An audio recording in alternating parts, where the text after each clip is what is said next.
사도행전 강의 계속 이어갑니다.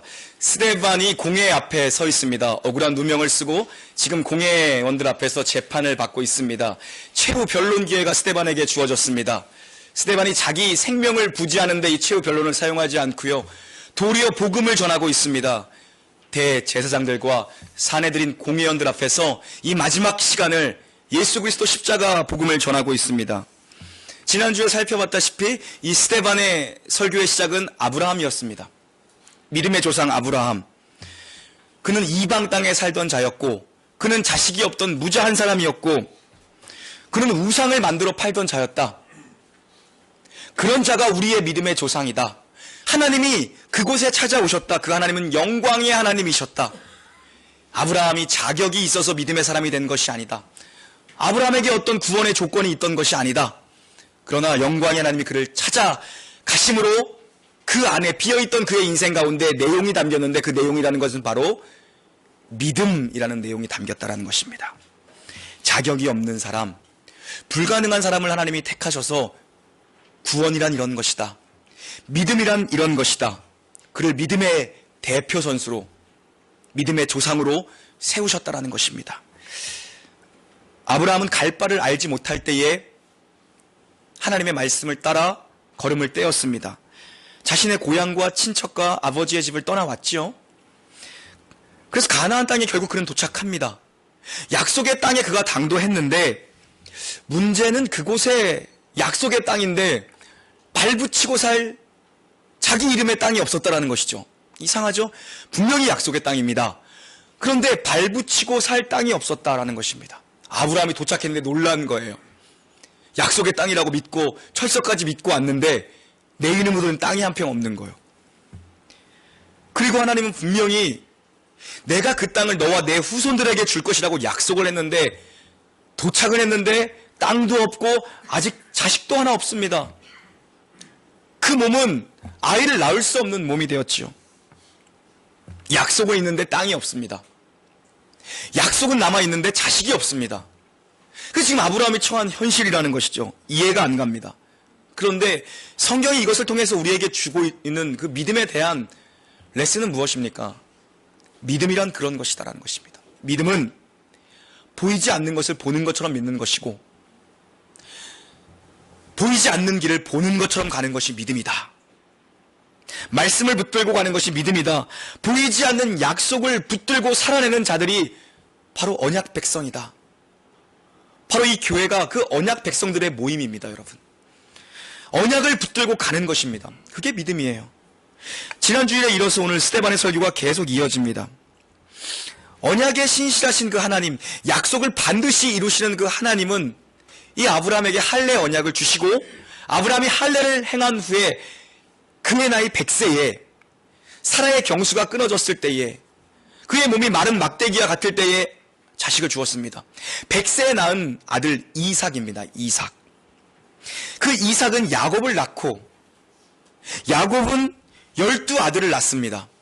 그 12아들을 가지고 하나님이 이스라엘의 12지파를 만드셨습니다. 그 얘기는 무엇입니까? 나라를 만드셨다라는 것입니다. 하나님의 약속이 어떻게 이루어지는 것인가, 하나님의 약속이 어떻게 성취되는가를 우리에게 보여주고 있는 것이죠.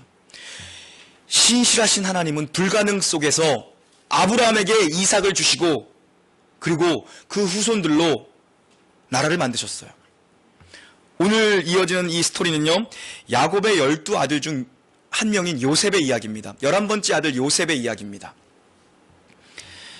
요셉의 이야기는 그 하나님께서 아브라함에게 주신 그 언약, 내가 이 땅을 너와 네 후손들에게 줄 것이고 네 후손을 무뼈가 같이 많게 할 것이라고 약속하신 그 아브라함에게 주신 약속이 어떻게 성취되는가, 아브라함 자신의 당대뿐 아니라 그 후손들을 통해서 어떻게 이루어지는가 보여주고 있죠.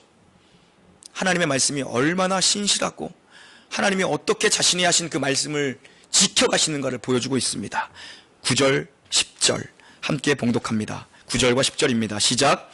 여러 조상이 요셉을 시기하여 애굽에 팔았더니 하나님이 그와 함께 계셔 환난에서 건져내사 애굽 왕 바로 앞에서 은총과 지혜를 주심에 바로가 그를 애굽과 자기 온 집의 통치자로 세웠느니라. 아멘. 형들은 이 아버지의 유일한 사랑을, 이 아버지의 특별한 사랑을 독차지하고 있는 이 요셉을 애굽 상인에게 노예로 팔아 넘깁니다. 요셉은 애굽에 팔려가서 왕의 친위 대장이었던 이 보디발의 집에 노예로 팔려갑니다. 어린 나이에, 10대의 나이에 요셉이 팔려갑니다. 거기서 그 보디발에게 인정을 받습니다.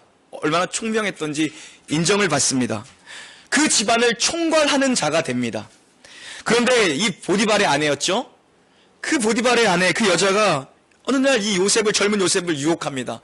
요셉이 노예로 팔려가서 인정을 받았어요. 그런데 그 집안의 안주인이 젊은 요셉을 유혹하는 거예요. 자, 유혹을 뿌리칩니다. 내가 하나님 앞에서 득지할 수 없다. 나는 하나님 앞에서 사는 사람이다. 유혹을 뿌리칩니다. 그런데 억울하게 누명을 요셉에게 뒤집어 씌우죠. 요셉은 누명을 쓰고 감옥에 갔습니다. 어린 나이에 노예로 팔려간 요셉, 그 요셉의 삶이 과연 형통한 삶인가? 우리는 생각해 봐야죠. 10대 나이에 노예로 풀려갔습니다. 그것도 자기 형들의 손에 의해서. 그 삶이 과연 형통한 삶인가? 예, 성경은 요셉의 삶이 형통하다라고 얘기합니다. 믿음을 지켰습니다. 믿음을 지켰어요. 내가 하나님 앞에서 범죄할 수 없습니다. 성적인 유혹을 지켜냈습니다. 그런데 그 일로 인해서 요셉이 감옥에 들어갑니다. 그 삶이 어떻게 형통한 삶이겠습니까? 억울한 삶이죠. 아니요. 성경은 그 삶이 형통하다라고 얘기하고 있다는 것입니다. 요셉이 어려서부터 겪어야 했던 수많은 시련의 순간들 동안 하나님이 요셉과 함께 하셨기에 요셉은 형통했고 어디로 가나 하나님이 요셉과 함께 하셨다라고 성경은 기록하고 있습니다. 여러분의 인생에 찾아오는 수많은 과정들이 있죠. 우리 인생에 과정이라는 것이 있습니다. 수많은 고난이 있고 역경이 있습니다. 기쁠 때도 있고 슬플 때도 있습니다. 웃을 때도 있고 눈물이 날 때도 있는데 거의 대부분은 웃을 일보다 눈물 날 일이 더 많은 것이 사실 우리의 현실이죠. 칠흑같이 어두운 웅덩이에 요셉이 그 어린 나이에 빠집니다. 애굽의 노예로 팔려갑니다. 감옥 안에서는 또 관원장들에게 배신을 당했어요. 그런데 요셉이 걸어가는 그 코스마다, 인생의 골목마다 하나님이 그 인생을 인도하셨다는 것입니다. 요셉의 젊은 날의 인생은 마치 뒤로 물러나기만 하는 인생 같아요, 여러분. 전진이 없어. 하나님이 꿈을 주셨으면 뭔가 앞으로 나가야 될 것 같은데 전진이 없습니다.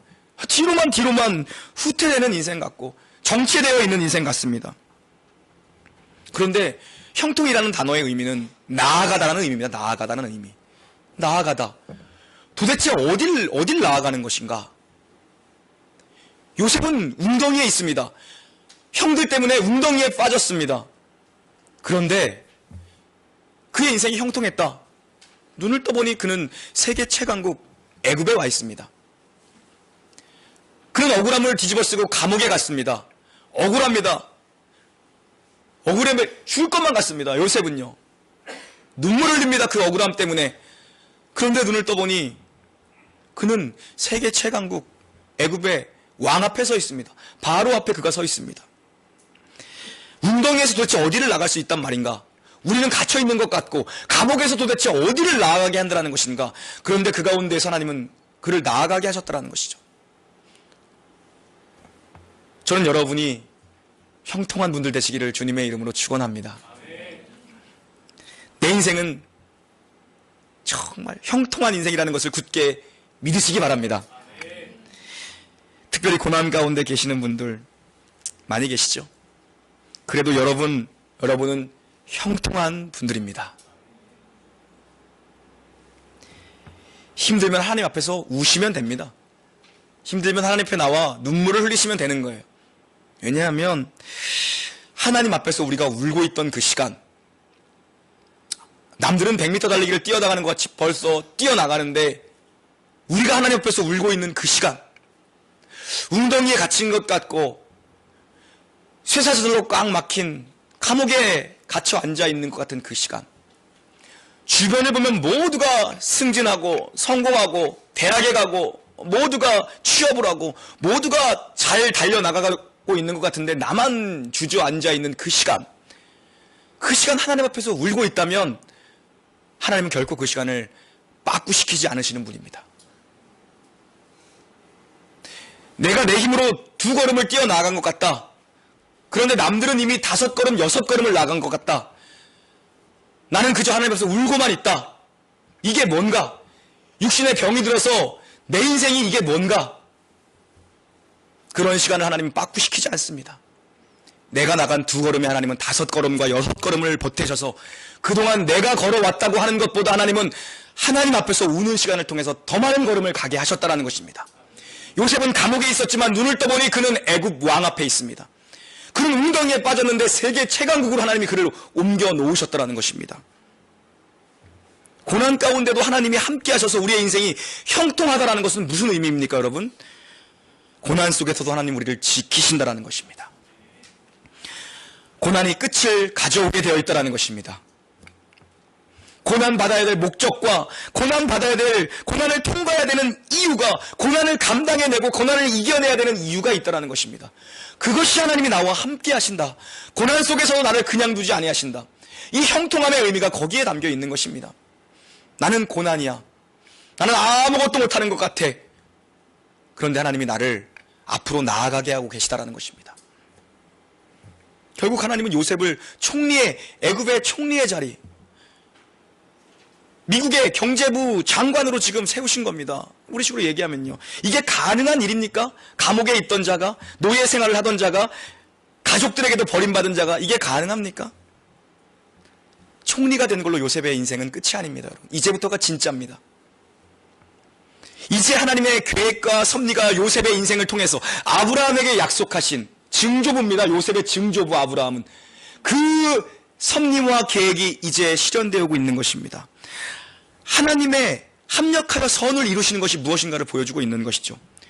요셉 자신도 몰랐습니다. 그도 몰랐다고요. 모르는 사이에 하나님이 그를 쓰고 계셨다는 것입니다. 그를 만들어내고 계셨다는 것입니다. 11절과 13절, 11절부터 13절 봉독합니다. 시작. 그때에 애굽과 가나안 온 땅에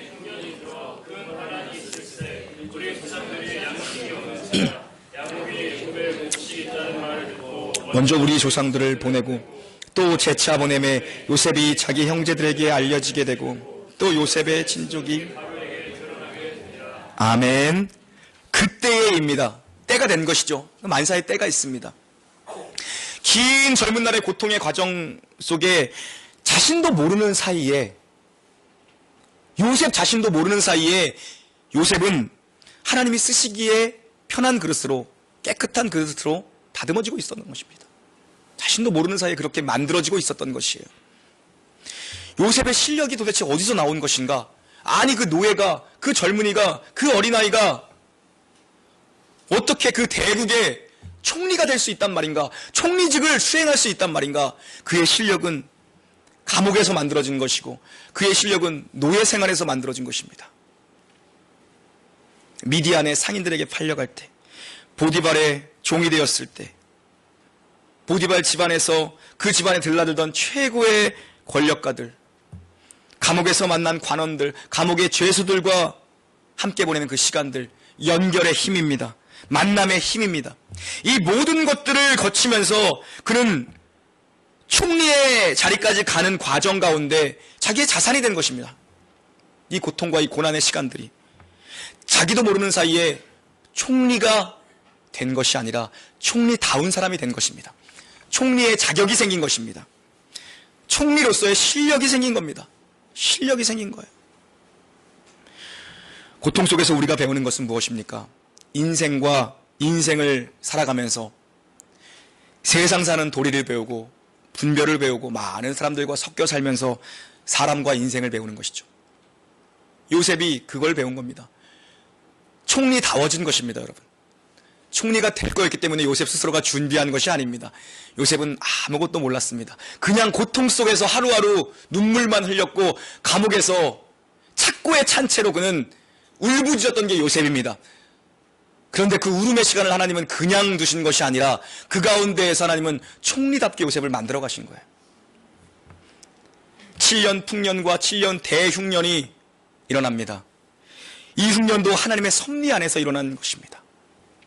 하나님이 다스리시는 사건입니다. 이 흉년을 통해 요셉은 자신을 버린 형들을 만납니다.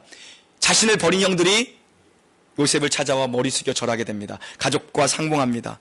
그때 자신을 팔아넘긴 형들 앞에서 요셉의 고백이 뭡니까? 형님들 두려워하지 마십시오. 당신들은 나를 해하려 했지만, 나를 팔아넘겼지만 나를 이곳에 보내신 분은 하나님이십니다. 요셉이 그때 발견한 것입니다. 무엇을요?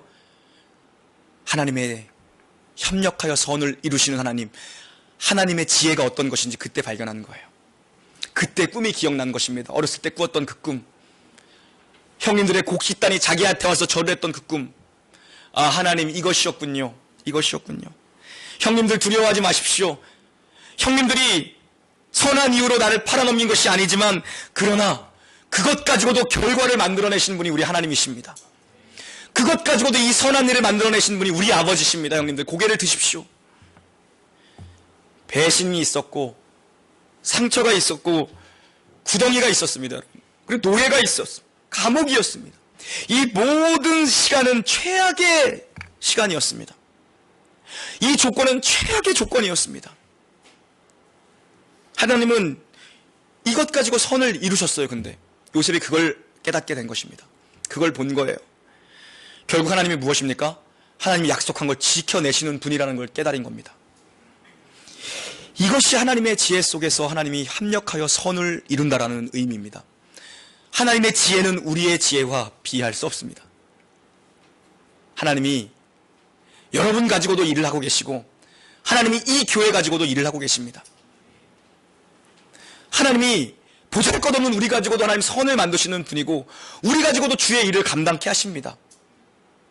내가 무엇을 하고 있을 수 있는가? 내가 이 나이에 무엇을 할 수 있으며, 내가 이 몸을 가지고 무엇을 할 수 있을까? 내가 이런 믿음 가지고 뭘 할 수 있을까? 그것 가지고 하나님 만드시는 분이 하나님이십니다.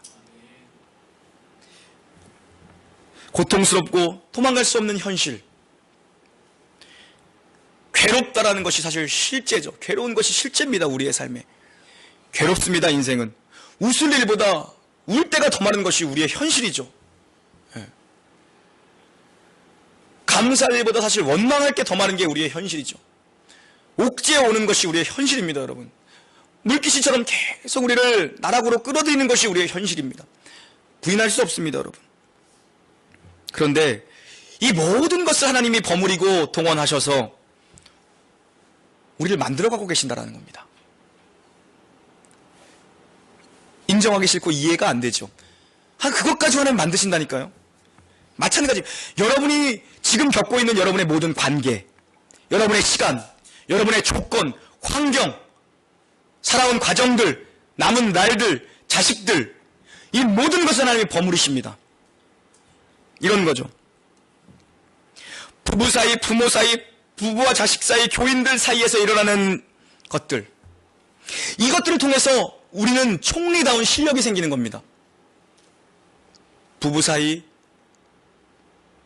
부모와 자식 사이, 교인들 간의 관계, 직장 관계, 인간관계, 환경, 조건, 아픔, 고통, 기쁨, 성공, 실패, 좌절, 낙심, 이 모든 것들 가운데 우리는 실력이 생기는 겁니다. 그래서 우리는 이런 고백을 할 수 있어야 돼. 우리 남편들은 아내들을 향해서, 여보, 내가 실력이 없어서 당신을 이렇게 희생만 시키고 남들처럼 돈도 많이 못 벌어줘서 내가 미안해. 이런 고백을 할 수 있어야 되는 것이고, 아내들은 그 말을 듣고 뭐라고 반응할 수 있어야 됩니까? 아니야, 당신을 만나서 나는 이만큼 실력 있는 사람이 됐어.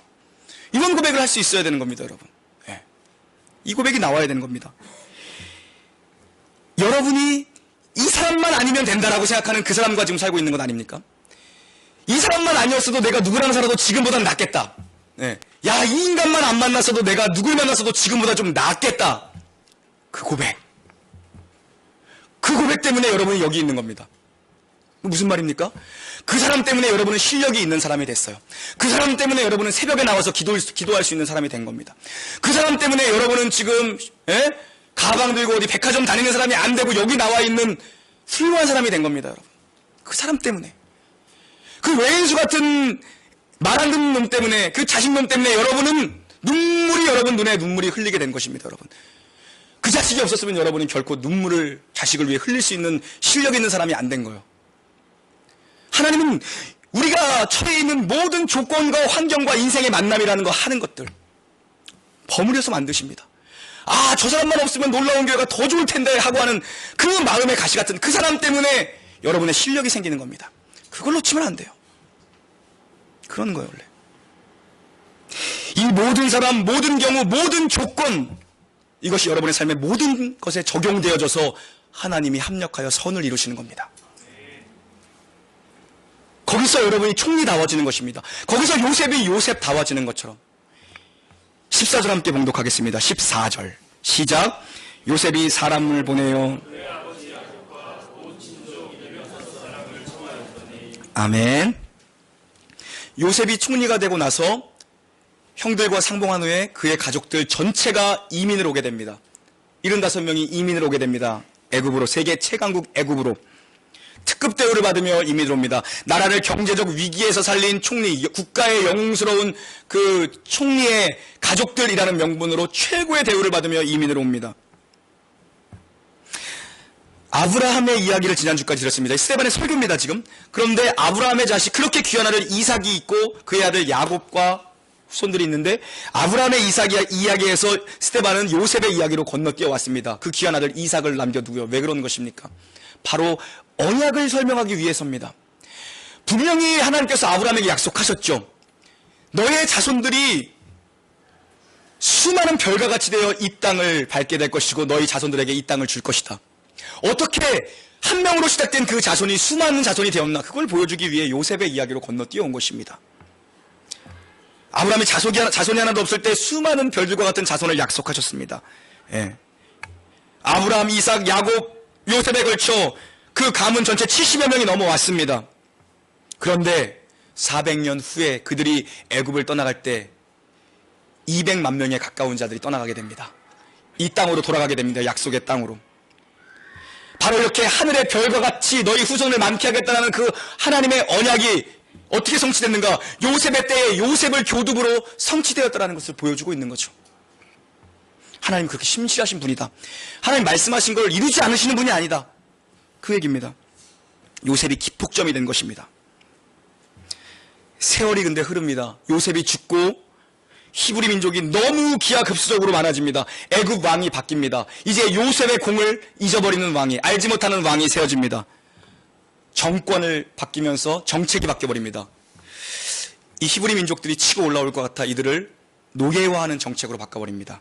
여기에도 하나님의 보이지 않는 숨은 섭리가 있는 것입니다. 무엇입니까? 이 사람들이 지금 노예가 되지 않았더라면, 다시 하나님이 이 사람들을 노예로 낮추지 않았더라면, 이들이 계속 상류층에서 부를 누리고 살았더라면 결코 이들은 약속의 땅으로 돌아가지 않았을 것입니다. 그것이 우리의 본성이기 때문입니다.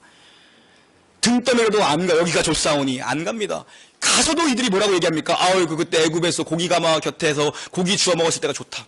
그 얘기하던 것이 우리의 본성이라는 것입니다. 안 갔습니다. 노예가 되어서 다시 괴로운 인생을 사니까 하나님께 부르짖고 하나님은 다시 이들을 출애굽시키십니다. 갈 수밖에 없게 만드는 것이죠. 그러면서 이 노예 생활 가운데 그들에게 하나님이 또 무엇을 가르치셨습니까? 강인함을 가르쳤습니다. 노예 생활을 통해서 강인함을. 애굽의 다양한 기술력을 습득하게 되었습니다. 노예 생활하면서 애굽의 과학과 인문과 예술과 건축과 이 모든 것들을 다 습득해서 나오게 됩니다. 하나님이 이렇게 준비를 시키시는 거예요. 하지만 그들은 몰랐어요. 아브라함은 요셉의 증조부입니다. 증조 할아버지예요. 요셉은 그 언약을 받은 아브라함의 증손주입니다. 얼굴도 몰라요, 아브라함.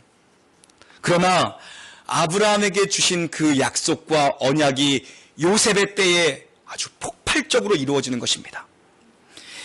믿음의 가문은 나 혼자 세울 수 있는 것이 아닙니다. 나 혼자 감당하는 것이 아닙니다. 쌓이고 쌓이고 쌓이는 것입니다, 여러분. 계속해서 쌓으셔야 됩니다. 믿음은 쌓이고 쌓이고 쌓여서 후대로 흘러가는 것입니다. 내 시대, 과거의 시대, 미래의 시대를 통해 연결시키는 하나님의 뜻, 그것이 오늘 보여주는 메시지가 주는 도전이죠.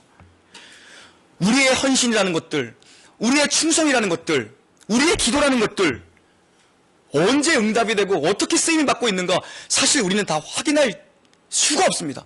알 수가 없습니다. 안다고 해도 그것은 아주 손톱만큼에 불과합니다. 몰라요. 저기 어디 유럽에서 기도하는 사람의 그 간절한 기도가 오늘 여러분을 통해서 응답되어 줄 수도 있는 것이고, 그 응답을 우리는 알 수 없을 수도 있습니다. 그리고 우리가 기도한 것들, 우리가 구한 것들을 우리는 다 보지 못하고 죽을 수도 있어요. 우리가 알지 못하는 곳에서 우리의 기도와 우리의 헌신과 우리의 충성스러움이 쓰임을 받고 있다는 것이죠. 아브라함도 다 보지 못하고 죽었습니다. 다 보지 못하고 죽었다고요. 다 알지 못한 채 죽었습니다. 그러나 믿음으로 그는 보이지 않는 것을 보는 것처럼 믿고 하나님의 언약, 아직 다 성취되지 않은 언약을 믿음으로 바라보았습니다. 15절과 16절 봉독합니다. 15절 16절 시작. 야곱이 애굽으로 내려가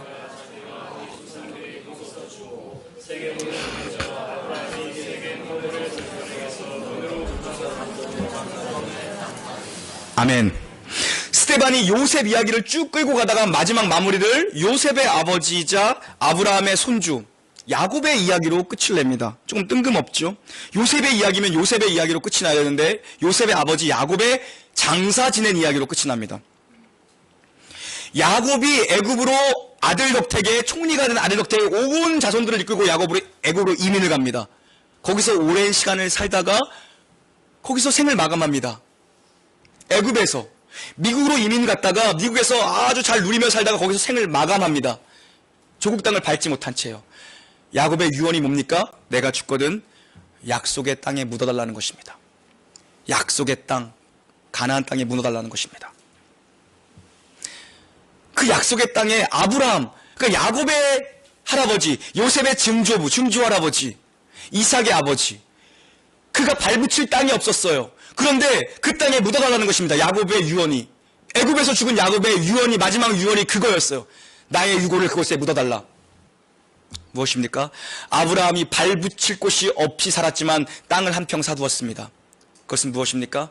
자기 아내 사레가 죽었을 때에 세겜 사람 하몰의 땅을 값비싼 돈을 주고 그가 값을 치르고 땅을 삽니다. 그리고 아내가 거기에 묻히고 자기가 거기에 묻힙니다. 그리고 거기에 아들 이삭이 묻힙니다. 그리고 오늘 이 애굽 땅에서 죽은 야곱이 유언하는 것입니다. 나를 그 땅에 묻어달라. 야곱의 유골이 글로 갑니다. 무엇입니까? 아브라함이 발붙일 곳 없이 나그네로 살았지만 약속의 땅에 비전의 씨앗을 뿌려놓은 것입니다. 약속의 땅에, 비전의 땅에 인을 친 것입니다. 거기에 자기 자신을 묻어달라. 그리고 그의 후손들이 거기에 묻힌 것입니다. 무엇입니까? 중요한 메시지가 있습니다. 약속의 땅에 그가 묻었다라는 것, 그리고 그의 자손들이 묻혔다라는 것, 그리고 요셉도 죽습니다.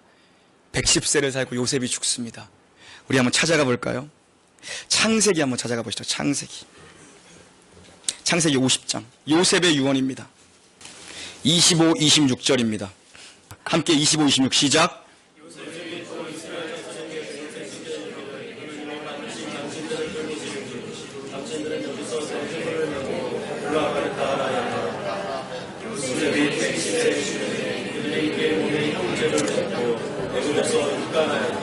아멘. 요셉의 유언입니다. 너희들이 애굽으로 돌아갈 때 꼭 내 해골을 가지고 가서 묻어달라. 이 일이 어떻게 성취되는지 보시죠. 여호수아서 24장 32절 시작. 이스라엘 자손이 애굽에서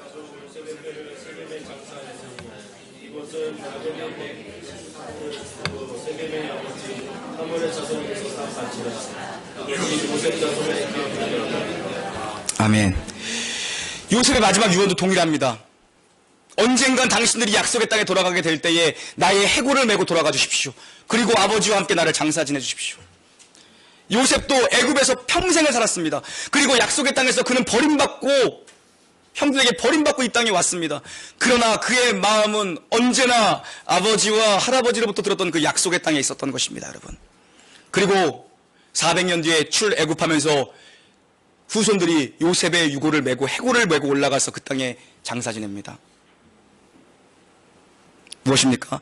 아브라함이 대가를 지불하고 그 땅을 샀습니다.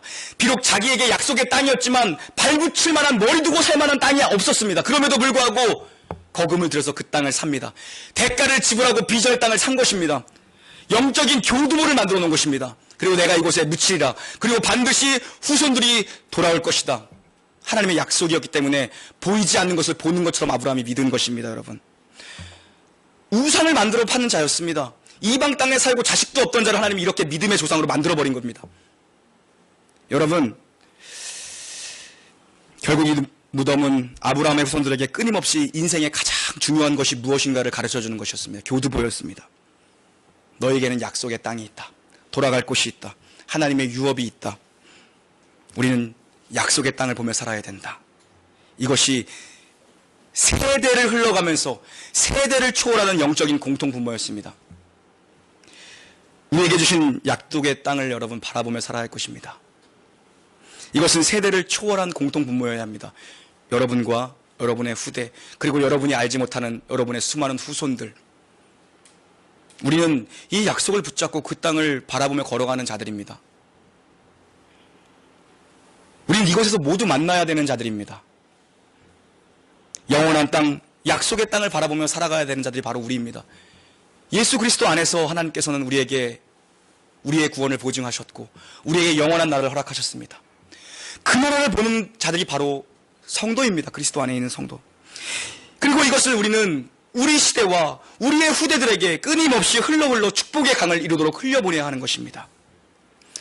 저는 여러분의 후대에 이 흘러 축복의 언약이 강물처럼 흘러가기를 주님의 이름으로 간절히 축원합니다. 그리고 여러분, 아무리 힘들고 고통스러워도 인생이 고달프고 왼수 같아도 선하신 하나님, 합력하여 선을 이루신 하나님은 반드시 우리를 그 땅으로 인도할 것이다. 여러분이 울고 있는 그 시간, 하나님 앞에서 그 시간은 헛된 시간이 아닙니다. 여러분을 총리를 만드는 시간이요, 여러분을 여러분다운 하나님의 백성다운 시간을 만드는 시간이라는 것입니다. 그 눈물 가지고도 하나님 일을 하고 계시고 합력하여 선을 이루시는 선하신 주님을 바라볼 수 있는 저 여러분의 복된 삶이 되시기를 우리 주 예수 그리스도 이름으로 축원합니다. 아멘.